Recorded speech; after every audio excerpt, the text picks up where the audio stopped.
Nous sommes une délégation des députés nationaux composée de 5 médecins. Il s'agit de l'honorable Kabamba Ngombe, chef de la délégation et élu de Kanyama. On a l'honorable Maneno Riziki, élu de Matadi. On a l'honorable Bienvenu Mangoza, élu de Lisala. On a l'honorable Sinim Lenge, élu de Kamina. On a l'honorable Ladi Yango Tikala, élu de Kisangani. On a aussi des honorables députés, notamment honorable Missar et Claude, élu d'Ouvira, et honorable Obedi Nyamanjoku, élu de Fizi.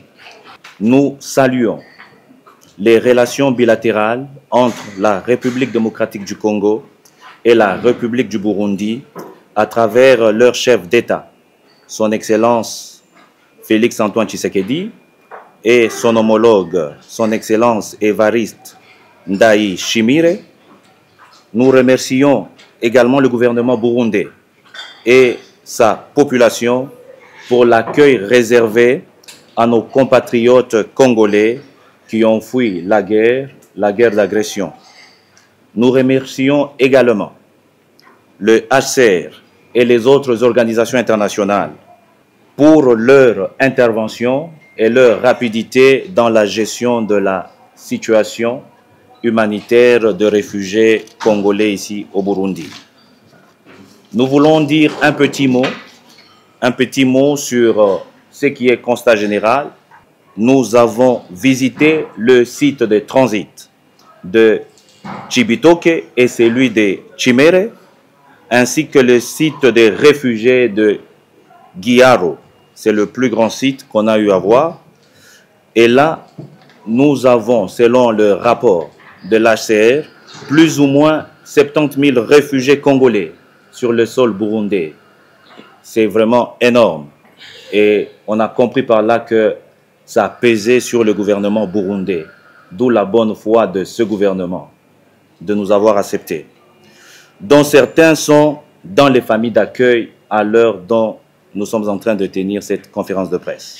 Nous voulons informer et insister sur une notion très importante, que tout ceci n'a été possible que grâce au leadership éclairé du président de l'Assemblée nationale, l'honorable Vital Kamerhe, qui a voulu que cette mission puisse s'effectuer parce qu'il tient beaucoup à ses électeurs, il tient beaucoup à ses frères et sœurs de la République démocratique du Congo, spécialement ceux de l'Est.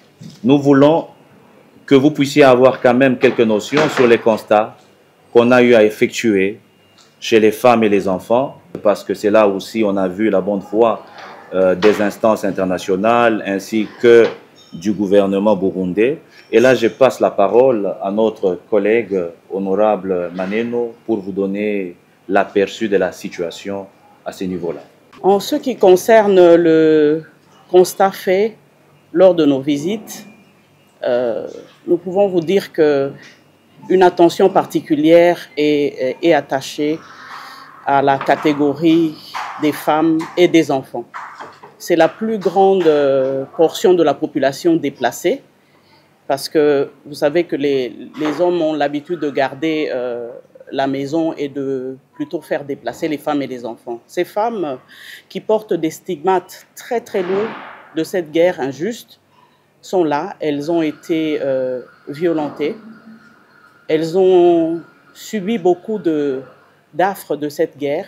Il y a beaucoup de problèmes psychologiques que nous avons trouvés dans ces femmes, mais elles restent debout, elles restent braves. Elles affrontent cette difficulté avec une bravure qui m'a déconcertée complètement. Elles portent en elles le lourd fardeau des enfants qu'elles traînent.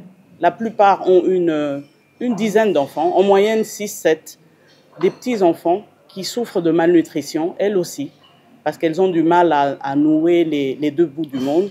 Nous savons que les partenaires sont là, ils font tous les efforts qu'il faut, mais il faut le dire que la contribution a été sensiblement réduite est le plus grand fléau, je pense, qui peut décimer nos populations déplacées au niveau de ces camps, ça va être la malnutrition.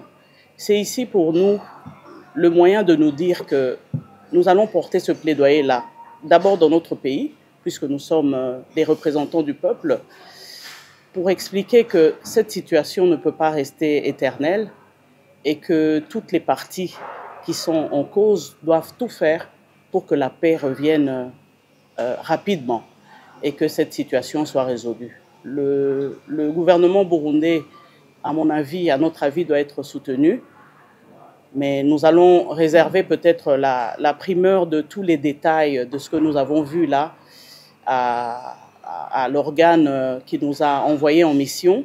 Mais voilà, c'est un constat qui est très très difficile, très amer, pour lequel nos cœurs saignent. Mais nous pensons qu'il y a une lueur d'espoir si nous conjuguons tous les efforts ensemble.